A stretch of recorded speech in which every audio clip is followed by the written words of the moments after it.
Баршаңызға қайырлы күн.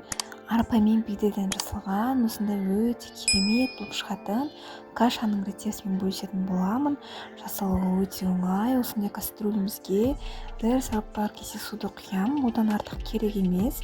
Және де 3 қасық арпа, және де 2 қасық бидайды бір-біріне араластырып дайындап аламын. Қайнап тұрған суыма осы кашаларды салып, 20 минутта баяу оттың астында жақсылап қара суға ең әуелі пісіріп алатын боламын.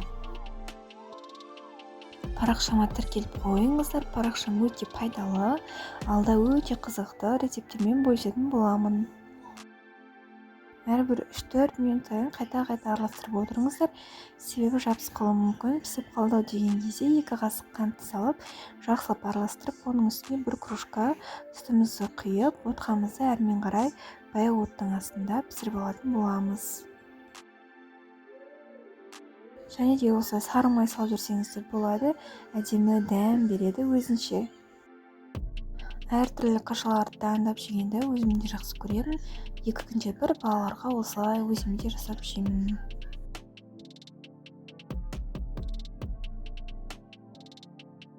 Үстіне кішкене сары май, немесе соқал фруктылар, немесе кез келген қолыңызда фрукты болса, соны салып жесеңіздер де болады.